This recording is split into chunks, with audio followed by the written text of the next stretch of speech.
Welcome to Meaningful Conversations with Dr. L.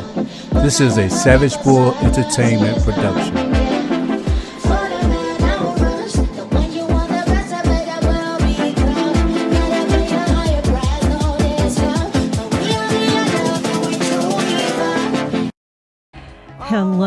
Hello, beautiful people, and welcome to another segment of Meaningful Conversations with Dr. L. I'm your host, Dr. L, and I, as always, am so glad that you have joined us tonight and tuned into Meaningful Conversations. You know, I know it takes a lot, especially those of you who are parents and you've been dealing with kids all day and working, and anybody that stays up these days until 9 o'clock, those that are not tethered to their phones and technology gadgets and who are in the bed faithfully at 9, like some of my friends, I won't call y'all out. Y'all know who you are.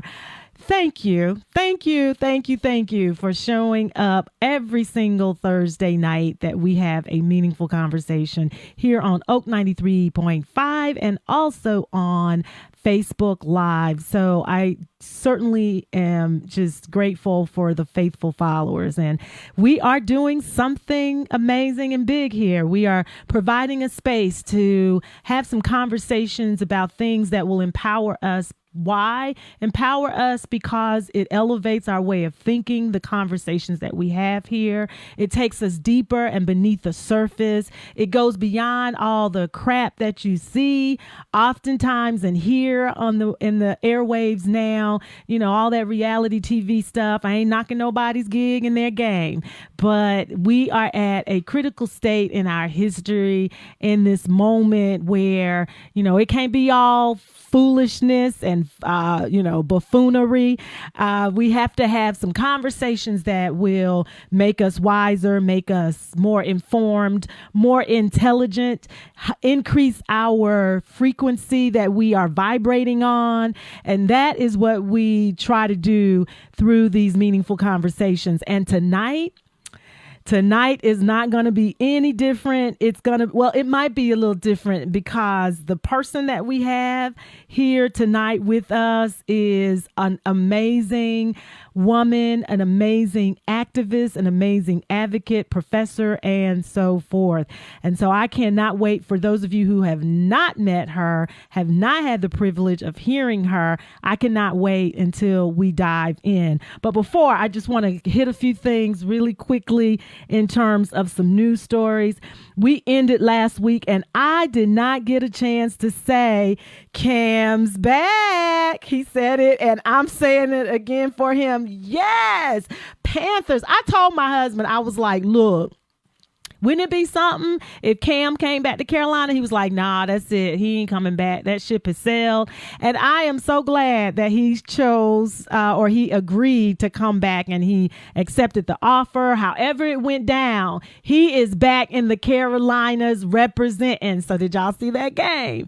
And I am just so thrilled. I'm really excited. So now we're going to go back to the Panthers games. We did not go to any this season so far, but we have got to get a game in. My husband and I and family members have decided we're going to get a Panthers game in if we can get some tickets now, because one thing about it, and the owners all said it, they know that he can sell out a stadium. And so if he keeps showing up, but y'all pray for him and send good thoughts and vibes his way. Don't tear him down. Don't sit and wait for him to fail. Instead, put positive thoughts and wishes out into the atmosphere and lift him up, because I think that he still has a couple of more good years, if not more than that, in him, and you know, he deserves it. He really does. And he loves the game. He loves Carolina.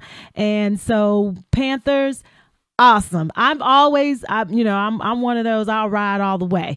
And so even when y'all were losing, even without him, I was still, a loyal Panther fan. So I just want to say, thank you for getting our Cam back and our number one. He's going to make us number one.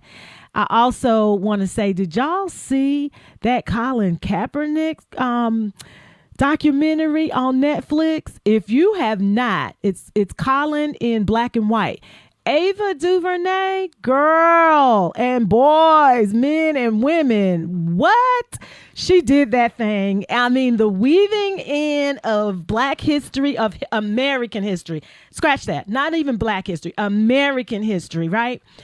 So if you have not seen it, you have got to see the Colin Kaepernick documentary that is airing now on Netflix. And we're going to talk about it later. I'm going to give you some time to get it and watch it. And then we're going to have a meaningful conversation. But that Ava DuVernay, she's bad. She is bad. So props to her and my hat off to her. And look, you know, I have these fond memories, mixed memories of childhood. And one is listening to Schoolhouse Rock on Saturday. So I'm aging myself, which is fine. Anybody else out there remember Schoolhouse Rock? And you remember that the theme song, the educational jingle that was written for that show, I'm Just a Bill, sitting here on Capitol Hill. Oh, the author or the composer, David Frischberg. Not Fish, but Frischberg. He passed away today at 88. So, yeah, just want to recognize him and send our condolences to his family because he gave us a treasure. And that truly was a treasure. And I think they really actually need to start playing it again because it really was educational in terms of showing you how the political system worked and in particularly how legislation is made. And that cartoon actually piqued my interest in politics at a young age. So yeah, just want to recognize him. All right, are y'all ready to have a meaningful conversation tonight? I hope so, because with us not in the studio, but virtually in the studio, we have one of my favorite people that, you know, I'm going to call her my niece, my play niece, that I have just watched and have been extremely proud of and impressed with. We've got LaMeshia Whittington with us in the house. Woo! Ring, ring. We don't have any, you know, bells and whistles and hand claps and stuff, but we've got LaMeshia. So those of you who know, you know what you're in store for. But LaMeshia, let me tell those of you who do not know who she is. This phenomenal sister serves as the Deputy Director for Advanced Carolina and the North Carolina Black Alliance Campaigns Director. She is also a professor, and she is the co-convener of the North Carolina Black and Brown Policy Network, the former national democracy campaigner for Friends of the Earth, and the former chairwoman of the Free NC Fund Administration, a founding member of Democracy Green, member of the Burke Women's Fund in Western North Carolina, one of my favorite places to visit in our state, an absolutely beautiful part of our state. She is a member of the board of directors for the Cape Fear River Watch, so from the mountains to the sea, the former North Carolina spokesperson on fair courts for the Leadership Conference on Civil and Human Rights, and a community liaison for the National Academies of Science, Engineering, and Medicine for the guidance of PFAS testing and health outcomes. National study. Professor Whittington leads work on intersectional democracy and environmental justice. She serves as an adjunct professor in the Division of Sociology. Yes, a fellow sociologist. I got my master's in sociology and also taught. She teaches at Meredith College and a lecturer of diversity and environmental justice in the College of Natural Resources at North Carolina State University. Professor Whittington has led guest lectures at North Carolina Central University, Eagle Pride, North Carolina Central Law School, Shaw University, Duke University, and her work has been seen on PBS North Carolina, C-SPAN, Bloomberg Law, and a host of other publications. She is a petitioner. I told y'all she's bad. She is a petitioner in 2 active petitions to the U.S. Environmental Protection Agency challenging major contaminants, PFAS, and 1,4-dioxane, PFAS and 1,4-dioxane. Professor Whittington is an Afro-Indigenous, let me say that again, an Afro-Indigenous fierce sister from North Carolina, a royal descendant of the former Afro-Indigenous settlement, the Kingdom of the Happy Land. Yes, there is such a place, people. So welcome, welcome, welcome to Meaningful Conversations. My friends, my niece, my Shiro and warrioress, and fellow comrade in the movement, in multiple movements. We call her LA. Professor Whittington, welcome to Meaningful Conversations. How you doing tonight? I'm doing really good. Auntie Yay. Dr. L, it's always good to be in your presence. And so just thank you for having me for tonight's discussion on Meaningful Conversations. I'm really excited to be with you to discuss a lot of things around environmental justice, right? Really excited. Yeah. Really excited.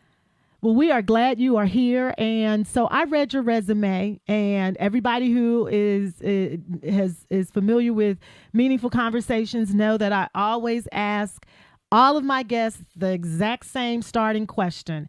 After I read your resume, which is quite impressive, so hats off to you, to your accomplishments or for your accomplishments, tell us, in addition to that, who is LaMeshia Whittington? Who is LA? Tell us a little bit about who you are, your background, and how you came into this space.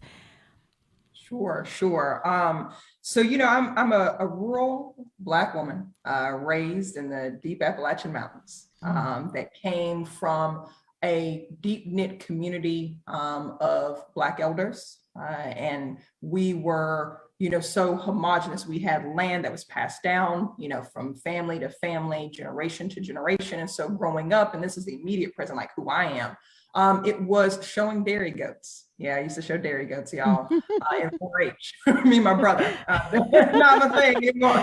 Dairy goats.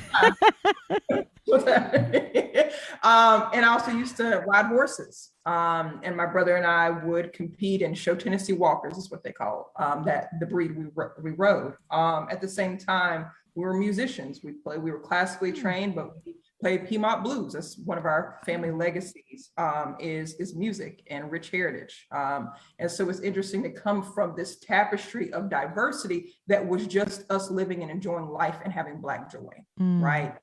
But what we did is we lived off the land. I recall memories of my great-grandmother tilling her garden. I recall the stories of my mother saying that she recalls my great-grandmother actually taking a hog out, raising the hog and then taking it out.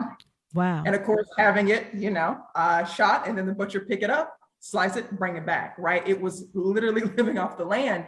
And that was a legacy that we were familiar with. But as many communities, a lot of our land was either stolen, a lot of land lost, and a lot of industries that came in. So while we were living off the land, original environmentalists, we didn't call ourselves that. It was just life as we knew it.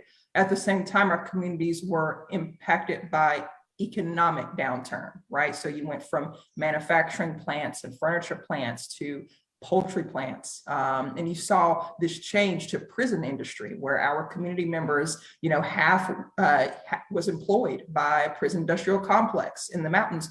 The other half were incarcerated. So you had folks seeing their brothers, sisters, nieces, aunts, and the like in chains and having to work through that every single day. And you could tell in chains. Well, think about that. Bondage. I call it that, not like actual. Oh, I was getting ready to say, were they still, because you do know that there were chain gangs, and I wasn't sure exactly when. If it's in my mind, if you're in the mountains in Appalachia, things can continue to go on for a long time if they're unnoticed and so forth. So I was wondering if you literally meant that or figuratively meant that, because both are correct, right? Yeah, they're applicable, right? Yeah.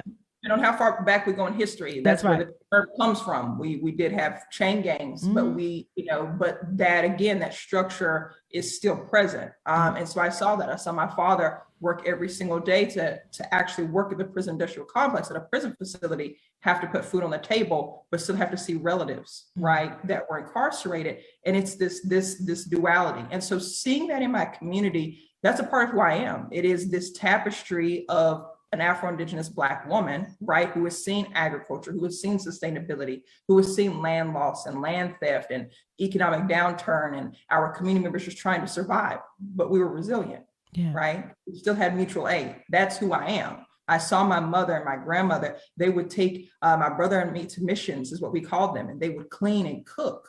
And I would sit there and I would see them serve food to community members when we really didn't have much at home. It was service. We had elders, Miss Annie, an elder who my mother would go and clean, sweep, dust, and I would sit on the front, porch swing set. And every time I visited Miss Annie, she would always say two things to me. She was like, "You're so sweet, I'm gonna put you in the sugar bowl." That was scary to me. No. No. And the second thing was pretty is pretty does. Yeah. That stuck with me, right? But it was those elders that were pouring into me in my adolescence. That is what has formed the fullness of myself. Wow. And to back up just a bit more, and then I'll pause here. As being an Afro-Indigenous woman in the Appalachian Mountains, there was a Black settlement. I know you referenced that in my introduction, my bio. Many folks aren't aware of a settlement called the Kingdom of the Happy Land. Many folks aren't aware that after slavery, and we're going to back up to before slavery, but many folks don't know that upon emancipation, that there were Black towns in over 24 states, Black only towns, right? And so 45 years within the end of the Civil War, 15 million acres of land was acquired, and for some of us, reacquired. And what did we do on that land? We built Black only towns, cities, beaches.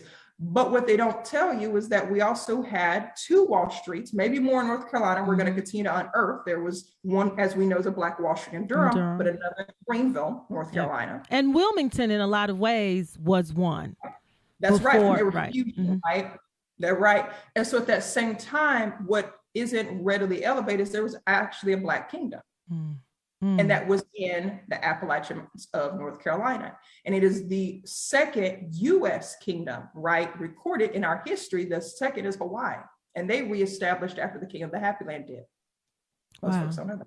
Wow. And so North Carolina had this rich history. Well, as a descendant of the Kingdom of the Happy Land, many of our elders, now ancestors, right, had to escape it to, again, the landscape of the mountains to be safe, because at the same time that Wilmington 1898 massacre was occurring, KKK was uprising in Spartanburg, South Carolina, which was across the line from the Kingdom of the Happy Land. Because the kingdom split Spartanburg, South Carolina, and Tuxedo, North Carolina.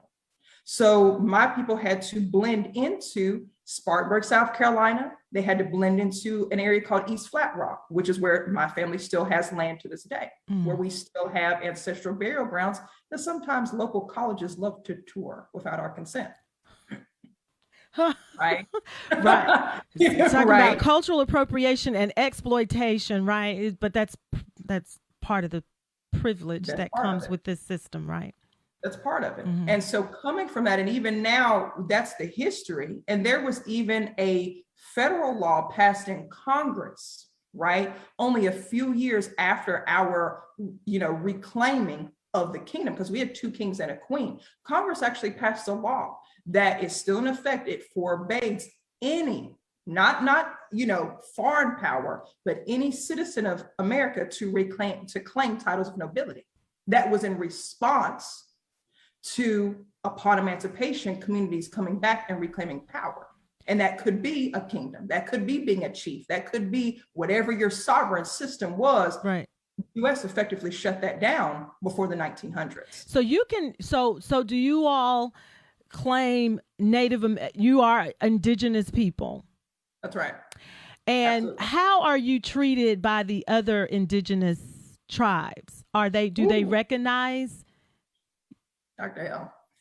No, we on here, we have meaningful conversations because, history is so important and it can't just be one-sided, Right. right. It can't just Right. be so enlighten us or educate us about the relationship between the people from the Kingdom of the Happy Land and the other indigenous tribes that are recognized, whether it's the Eastern Band of Cherokee as the only federally recognized tribe in North Carolina or the others that are state recognized. Right.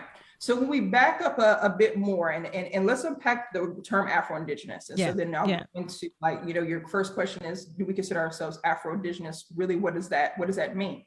Before the transatlantic slave trade, there was already trade going on globally.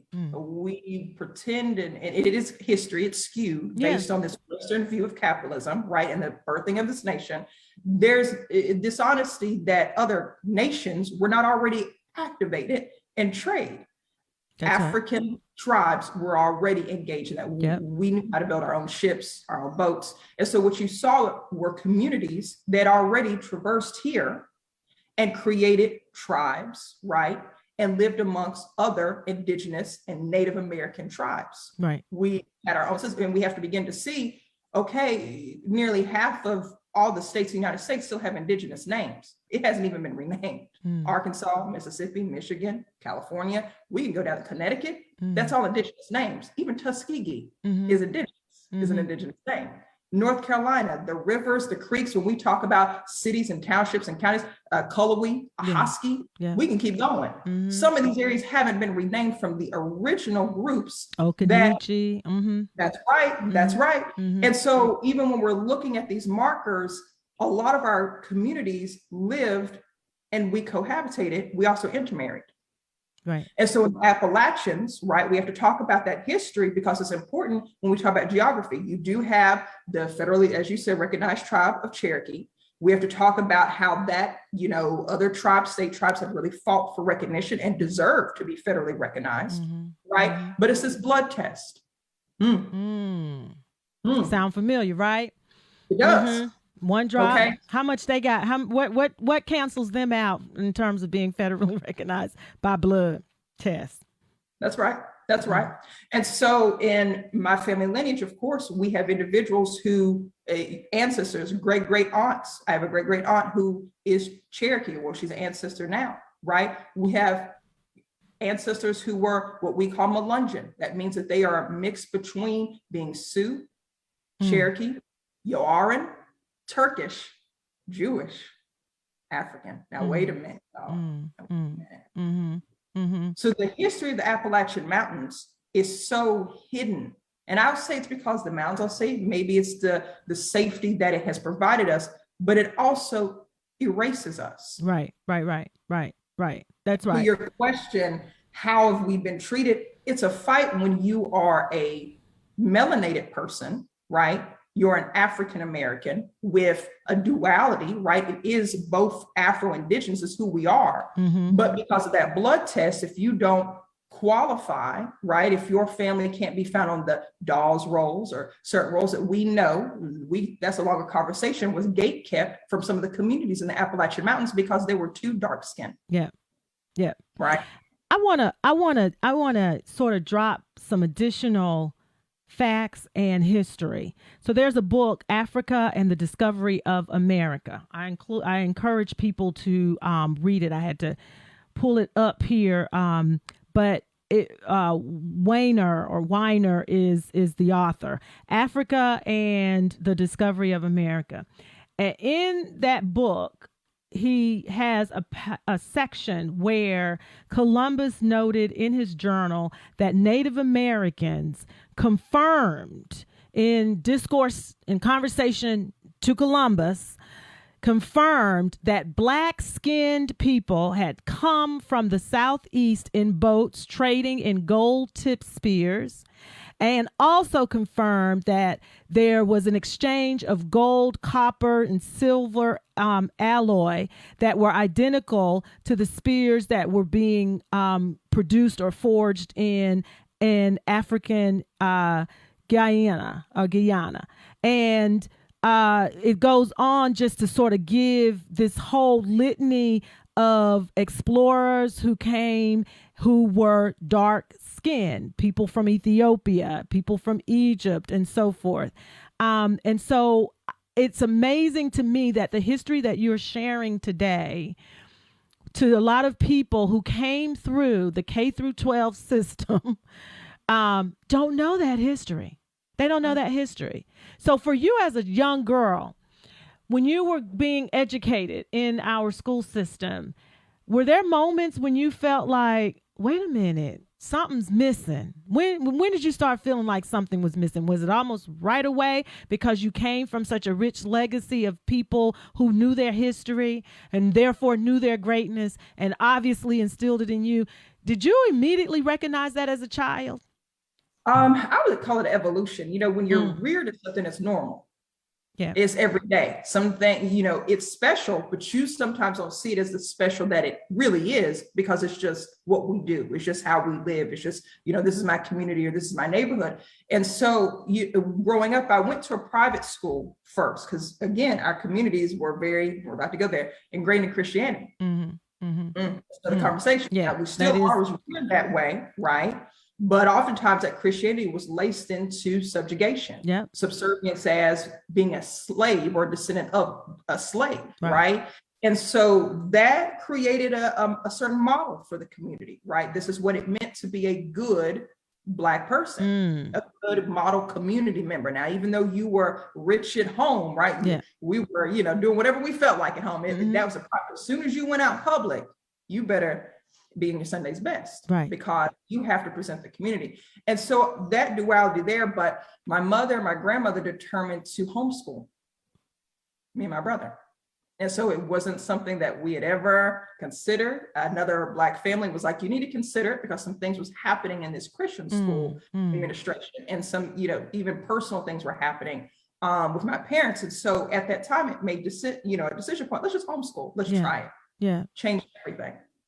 Wow. It changed everything. And it reminded, now as I teach, as I said at Meredith College, and we talk about sociology, I really lean on bell hooks, the pedagogy of freedom, and thinking about this liberation model. And I look and I see my history that as in her writings, when we were able to teach our own, we were able to practice the form of liberation. We were able to practice resistance and curriculum because it was tailor fit for us. That's right. And tailor fit to our experience in this nation. Awesome. Right? And my mother used to say the worst thing that happened was integration. And for the longest, I couldn't understand that as a young child because I'm hearing in school that Dr. King did a great thing and all the other freedom fighters did a great thing, Shuttlesworth and, Mary McLeod Bethune and Fannie Lou and all of those who fought. But it was so learning it in the school setting that I learned in the school district that I learned it in. Wow, when I became liberated with true knowledge and education and understanding, I was like just floored at how much conditioning was taking place in a public school setting that was filled with lies, half-truths, miseducation, and the like. And so I think, and now I understand what my mom was saying about integration was a bad thing and she would always say, because we had our own teachers, we had teachers who cared about us and cared about the students. And I see that now sort of in the homeschooling movement and also the Black parents who are pulling their kids out of public schools, and especially around this, in addition to this whole critical race theory backlash or reaction that it has evoked from largely white parents and folk. So it's amazing to hear that even back, when you were coming up, that homeschooling was the go-to to fight against systems and regimes of miseducation. So not even say that I have to give credit to my mother for really being, and my grandmother for being trailblazers. Yeah. It was two Black families in the area. Now, we were in homeschooling cohorts with other white families because there were education days and informational days, right? Mm-hmm. But as far as the movement of the term homeschool, we've always homeschooled. Let's be very, what you said, integration. They didn't call it homeschooling. Right. Yeah. Now they're like giving nice titles to things when other communities want to engage in these practices. And so, that form of self, and it really is self-care. Mm-hmm. And why I say it that way is, and it's self-preservation, right? That's right. Because the wrong kind of knowledge can kill you. It can kill your spirit. It can kill you, mentally, physically. So it's a matter of preservation to me. That's right. Yeah. I completely agree. And that's what allowed for me to, first of all, heal, because I did incur racism at the Christian school. A lot of folks don't know that when I was in third grade, I was called, the N-word, and actually cut in the face and with a piece of shingle. And my classmates, who I thought were my friends, and it was all because a fellow classmate went home and told his mom he thought I was pretty. And his mom said, "We don't think N-words are pretty." Wow. And he came back the next day on the playground, told our friends this declaration, and it was as if something had switched. Wow. And I saw in an instant, people I thought were my friends go into, it was like a switch had been flipped. And then all of a sudden, chance of the N-word, you're lower than dirt. I mean, really violent behavior, right? At 8, 9 years old. That was my immersion. And that was my first time ever hearing the N-word, but I didn't have to know or be acquainted with it before. The violence stung and was etched into my soul in that moment to know exactly what it was. And when you say, when was the moment when I woke? I would say that was the first awakening, because the very first reaction I felt in my spirit was to fight back. Yeah. It wasn't oh my goodness. And I get that. I have to credit that to the matriarchs. I have to credit that to my mother and my grandmother, seeing, the fighter, but it was instantly, I felt the sting, and it was like, that's what you're not going to do. And every day, even after that cut, I still cocoa butter in our community. My mother rubbed cocoa butter on my like on the side of my face. That is our go-to. Cocoa butter for scars and marks, right? And it's still to this day. So when you said survival, that's what that was for me. Yeah. You said something, and then I want to go into the environmental justice piece. You said something. You said the student came back and made a declaration, and the ones that you thought were your friends, you saw something switch. Isn't it amazing? During our former president's reign, it's amazing how we saw that in a very frightening way. We saw how that switch can happen and can happen in people who you would think should know better, would do better, and be better, and think differently. So when you said it's something switched, it was so powerful and poignant in my mind. That's something we need to look at and talk about and unpack later. There is something that can trigger the worst in all of us, but in terms of racism and racist behavior, there is something. My fear is in good loving, good meaning white folk. Let's just stay there. That could possibly switch, right? We've seen it in different ways, right? People who say, but you're different. But yeah, I would have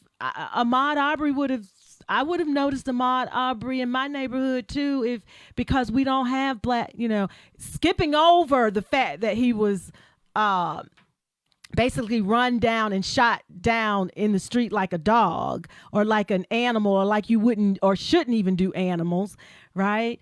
People who have examples or justifications. There's a switch. There's something that'll switch. I don't want to go into that, but what are your comments? I don't want to go too much into that tonight, but you made me think, you know what? There is something in some instances that switches. That was powerful to me. That was powerful to me. You bringing that up. And I feel like as a community, we've seen those switches in different instances, whether at work, whether when you come in, and it could be microaggressions. That's right. Right. You know, how your hair looks. Right. How you speak. Yeah. How we have to code switch. And those things are tiny indicators. Yeah. Sometimes we look at those as just being cultural anomalies when we really should look at it as indicators for potential switches. Woo! Drop the mic on. Oh man, Professor, you just took us to school. That's right. Wow. LA, that's powerful, right? When you really think about it, those could be indicators of potential switches. And I'm not going to say which family member, but I have a family member who, some folks say, well, I won't go into I won't say that, but who believes that everybody is capable of switching to be racist. And I try and tell that person, no, I've got beautiful friends that I love and so forth. And they push back and they're like, yeah, I'm not going to say they don't love you. I'm not going to say they don't care for you, but there is a switch. They don't use the word switch, but they've said no, trust me. And they're older than me. And they're like, And I know we're about to, go into environmental justice, but I think as we go through this conversation, it's time, right? And that's we're going to connect it. Yeah. And this is what I'll say as we, begin to, kind of drift into that topic is when we talk about the installation of this nation, right? There were certain key factors that created a hierarchy, and it's essentially a club. Whiteness is not a race. A caste, right? A caste system. Exactly. Try going to Poland and ask where the white people are. They're not going to be able to. Right. Go to Italy. Where's the white people? Right. Choose any European country because that's not an ethnic identifier. It's a social construct that places people in the caste. That's right. So here, when you sign up for that club, there's benefits to that club because it's not. And here's the thing, historically. Or when you inherit like a caste system, when you're born into your place, there are certain mores, customs and practices and norms, but certainly certain mores and just understandings people have that are members of each caste, level. Right. And we see that even folks who, and I use, Poland as another example, folks who were Polish, they have, guess what, done with their own cultural identification in order to assimilate historically into this nation to be successful. They've lost their own identity. Right. What is the culture of being white? Right. Whiteness is capitalism. It is racism. But it is, as we just said, it's a caste system. It's not an ethnic identifier. Right. And so you ascribe to that system, or you are inherited in that system, the rules of that system and the membership of that system, just like if you join the YMCA, honey. Right. That's right. In the membership, there's certain benefits to the membership. It just is what it is. That's that racism component. Wow. And I think we have to look at the bedrock of language. Yeah. We have to look at the bedrock of identity to understand that there is potential to switch if you are a member of that club. Yeah. That's the rules. That's the engagement. But that's a larger conversation. That is a larger conversation, but it's good. It's good. All right. So COP26 or COP26 or the UN Climate Change Conference in Glasgow, whatever you want to call it, just ended. And I want to use that as a segue into conversation about your environmental justice fights in North Carolina. So I'm going to zoom in, but let's broaden it. Let's start with a wider lens. I read a piece, and I just pulled it up, by Sam Knights. And the title of it, what caught my attention was, so I was reading all the headlines, getting people from some of the progressive rags, as they call them, or periodicals and underground periodicals. So I do read, the usual, the New York Times, the Washington Post, and Wall Street Journal, USA Today. But I definitely read underground and the more, liberation focused and progressive pieces, because that's where you're going to get the truth. And I read a lot of global stuff. So I was reading in the Jacobian, the article that Sam Knights has in there, and the title that it caught my attention. It says the COP26 deal was another betrayal of climate justice.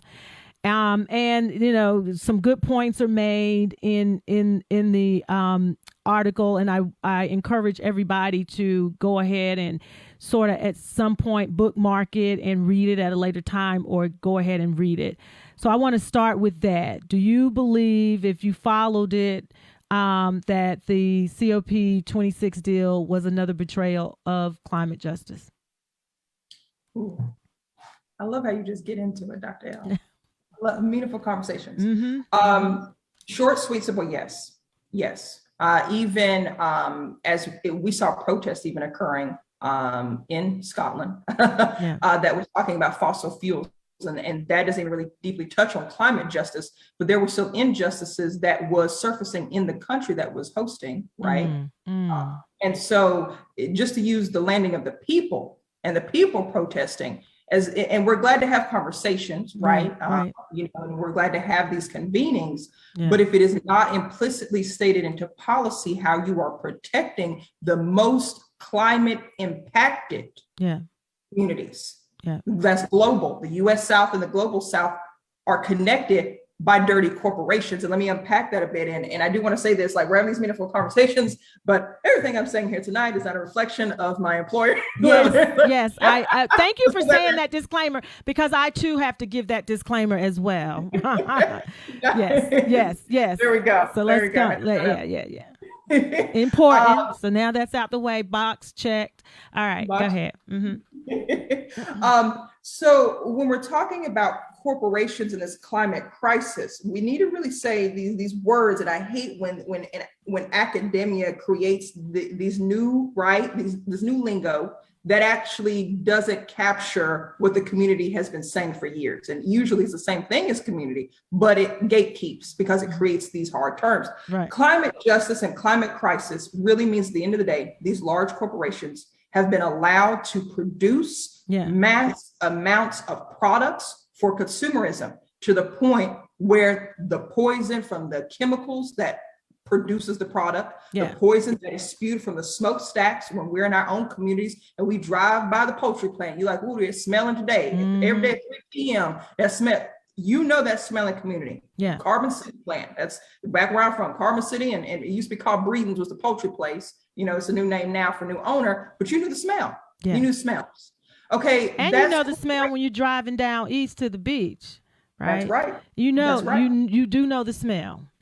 That's right. But that smell is an indicator of a deeper problem. Right. The mass amounts of production that it requires in order to literally take up airspace for you to smell it on an open highway. That's a lot. That's a whole lot. So imagine living in and around those communities, right? That's right.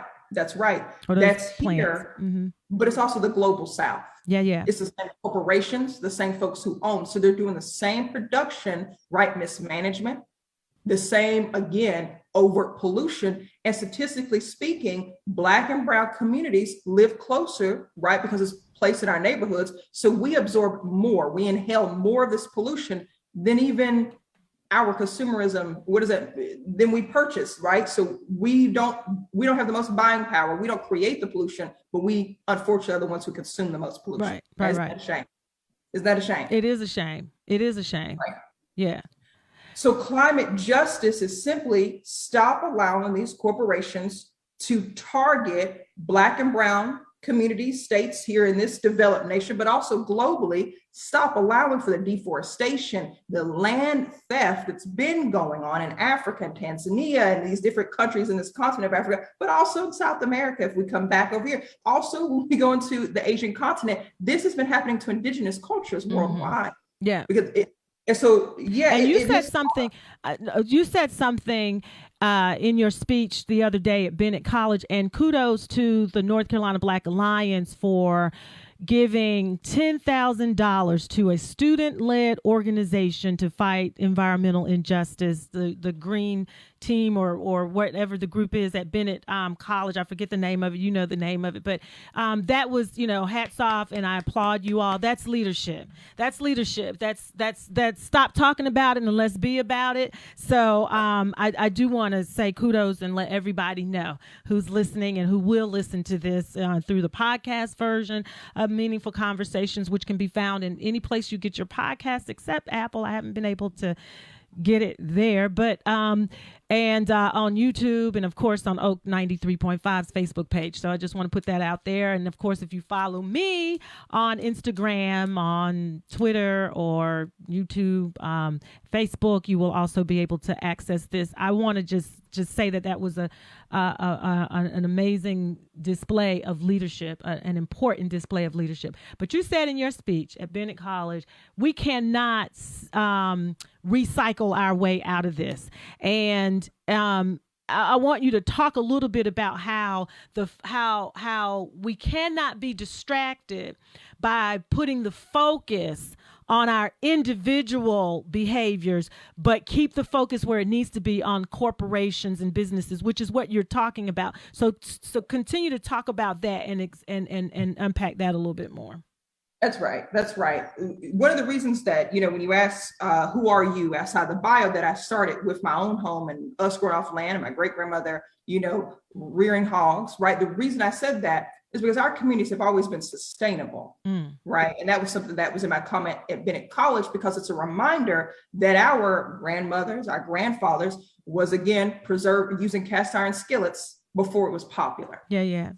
Right? We were using Yeah, look, right. Same here. And it's healthier, right? It actually healthier than Teflon. That's a whole nother conversation we get into. But and we were reusing, and these statements of us pulling out the drawer and having all these grocery bags, and these grocery bags being reused for different things. They were trash bags. They were. I said they're also deep conditioning hair bags. Right. And what'd you say? Oh, I cracked up when you said, and that how many of y'all opened up that can of that thing of Cool Whip and realized that it wasn't Cool Whip, but it was. That's right. It's something else. It's right. Leftovers, oil. It's gonna grease. It's gonna be something. It's gonna be grease. Something. Right. Yeah. Leftovers. And we were shamed for that. We were shamed and called country, backwoods.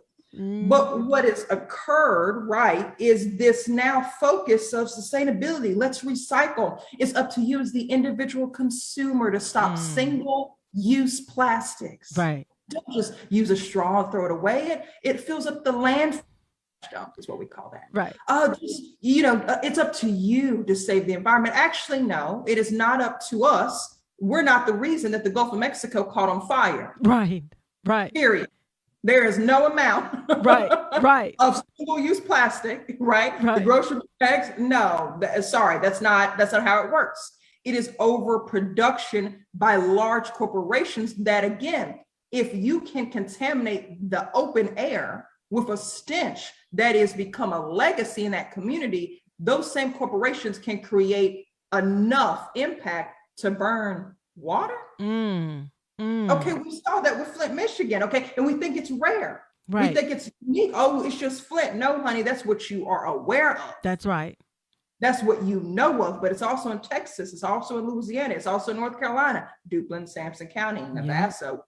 Yeah. We keep going. Yeah. But at the turn of the century, when they were making fun of our sustainability practices, right, when our great-grandparents, when I was naming this, at the same time, Ford Motors was dumping tires, oil, chemicals into fresh water in Michigan. And that's what created the issue of Flint.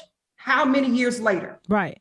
This has nothing to do with what we have individually done, has everything to do with what corporations have done since they've been allowed to be here. And let's also point out the fact that America is in bed with polluters around the globe, and we are polluters of other countries as well. A good example is when I found out that Smithfield had sold their farm, their meat processing to the new owners, or the owners are in China. They're Chinese. They're from China. So this incestuous relationship that the bad actors have is also important to point out, because that means America can't point its finger at anybody until it cleans up literally its own backyard. So talk a little bit about America's role in and us as Americans and consumers. We are the largest wasteful consumer groups or country. What has been our role in this? Right. So you're about to hear me, go back to history, because we started somewhere. We didn't just wake up to a problem that just created itself. Again, this is a historical timeline. And so when the installation of slavery and the transatlantic slave trade, as we know, the genocide of the Native Americans and indigenous communities, but that economic vehicle of slavery, I'm gonna call it just what it is, right? There was a study that I reference all the time. It's called The Stock of Slaves. Now, I will never call my elders, my ancestors, slaves. They were enslaved. Right? State of being. That's not how them as human beings. Right. But this study said it tracked just 55 years, right, before the end of emancipation, just our stock, what we were valued as human capital. And what they found was that 1805, 1 million enslaved people were valued at $1 million. 55 years later, our value inflated to the point where we saw 4 million enslaved people were now worth $3 billion. Okay. And what they called it, and even in Thomas Jefferson's policy, right after his election, he called it the plantation industrial system. Now, wait a minute. What do we call prison industrial complex? Right. That's right. These practices began then with the exploitation of our labor, and our human capital created the most millionaires in the U.S. South. Yeah. And at the time, we created the most millionaires in Texas, was the number one state. And when we talk about the global connection, the reason that even Thomas Jefferson, and don't forget, they put the nail in it through the 13th Amendment. And so, right. And so to this day, slavery is still allowed to exist if you are in the penal system or incarcerated. That's correct. That's it. And that global, like when you were saying, how is America has played in the global landscape of waste, of filth, during that plantation industrial system, they were exporting internationally cotton to the UK, to other international countries and nations. Right. We were the largest, right? So that industrial, they needed the labor to manufacture and produce, not just yield it, harvest it. We were actually also in the cotton mills. Oh, corporations, y'all. We manufactured it, and then it was exported in trade to the UK. And so, of course, we always had like bad sisters back in the day. Sarah Parker Redmond, abolitionist, not fought, but she went in a boat over to the UK and said to them, you need to stop purchasing cotton until my people are let go. Yeah. Like it was international abolitionists. That's right. They don't want to tell that. Right. At the same time, the international trade was happening. This was slavery. So they won't tell that. They won't tell that. They won't tell that. We got a whole list. We can keep going. Right? Yeah. Okay. Elizabeth Jennings. We're going to keep going. Follow Thomas Jennings. Anyway, we're not going to say history lesson. I'll get in that bag and I'll stay there. Yeah. But the point is that global trade that has become a mainstay of America began in those practices. And then all we did was just change policy. And instead of calling plantations, we now call them corporations. And I remind people, there's a graph that I used to show when I taught sociology that showed the GDP of the United States, or which back then wasn't the United States, but the GDP of the new country, and the progression of how quickly we catapulted to the top of of the line in terms of gross domestic product and the wealth of our country, superseding quickly England, and so which was the old country. And so anytime that people question the value of the slave trade, I always remind them that the United States had gained its economic footing in the world, that it has not lost yet, thanks to almost 300 years of free labor. And we're not even going to talk about Jim Crow and what happened during that period, and, sharecropping and all of that, which was continued exploitation. So we've got 5 minutes. I want to ask you about these two active petitions. What is PFAS, and what is 1,4-dioxane? Why does it matter? Where is it a concern in North Carolina? What's going on? Right. So again, another corporation. And so PFAS or PFAS is what it's referred to, and it's just an acronym for polyfluorinated alkyl substance. Like that's the long and the dirty, and that's just the name of the chemical. That's the name of the actual bond. It was created by accident in a lab. Other states have already passed policies that are a lot stronger, more advanced than North Carolina. We're behind. But Brunswick County is number one in the entire nation for this contamination. It is a literal chemical that was created in accident in a lab, and it is used to waterproof things. It is used to make Teflon nonstick pans. That's why you want to go back to your cast iron skillet. Mm-hmm. It is wax lining and disposable popcorn bags. PFAS. Makeup, there's makeup companies, your eyelash glue to some of your lipsticks, PFAS. Your waterproofing on your boots, if you have, your work or your jackets, it's literally the substance that coats it. Carpets, that's the largest source of digestion and exposure for children. So keep your babies off these nasty carpets, people. Go ahead. That's right. And there are some companies do like your parents did. Put a blanket down, a quilt down or something, but keep them off these nasty carpets. And some manufacturers, like Home Depot, they're beginning to say, okay, we'll discontinue the use. So there are some carpet, and we need to move a lot faster, right? Mm-hmm. But we have to think about fighting against PFAS when we're talking about affordable housing. Okay, what is in the housing that is now making it unsafe housing, even though it's affordable? Like those are certain ways you can creep up in our community. Mm-hmm. And fast food. We live in a lot of food deserts. There are over 349 food deserts, right? Probably shift in this last census, but over 349 food deserts, food insecure areas in North Carolina, mostly in the rural counties. Okay, 80 out of 100 North Carolina counties are rural. And so a lot of our communities live 5 to 10 miles away from a grocery store. So a quick meal is McDonald's, a quick meal is Burger King. But a lot of folks don't know that PFAS is in the packaging that holds the burgers, the buns, the fries, and it leaches into the food. So our community is engaging in eating these meals several times a day, our cumulative impact. And the last thing I'll say about PFAS, it also is this layer of workers' rights. A lot of the workers that are in these corporations and plants, guess what? Down in Cumberland County, there are two subsidiaries, two plants. One is the PFAS, DuPont, now it's known as Chemours, is who manufacture the PFAS. And across the street, a couple blocks down, is Smithfield. We talked about the CAFOs, which you said, the Chinese-owned operation. Okay, they're next door neighbors. So what that means is the PFAS contaminated water coming from one plant is being used to package your pork. So it's also going around the globe and around the nation. That's right. Your pork, your poultry sitting in this PFAS contaminated water and PFAS contaminated packaging, and your body can't break this chemical down.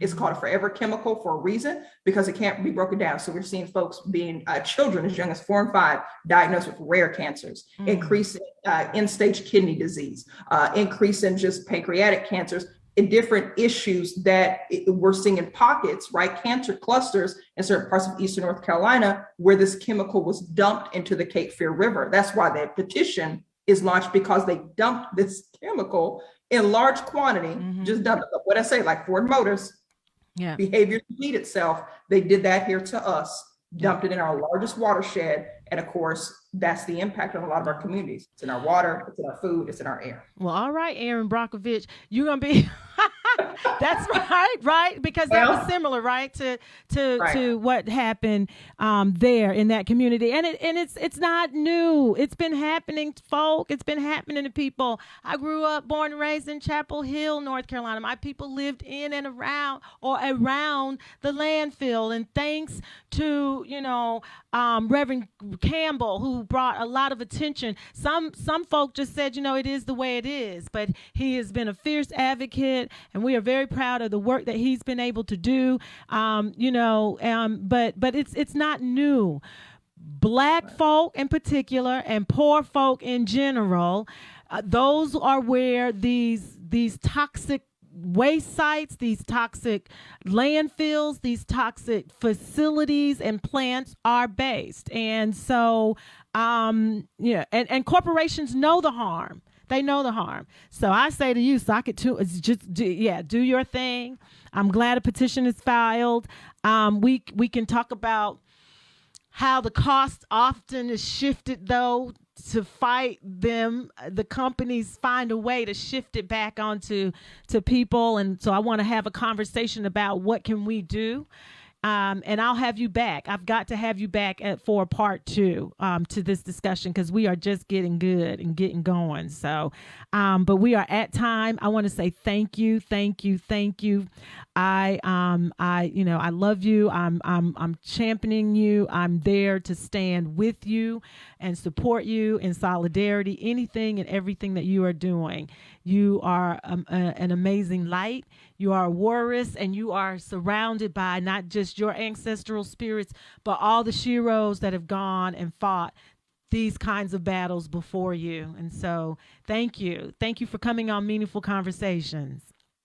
Thank you, Dr. L. Love you too.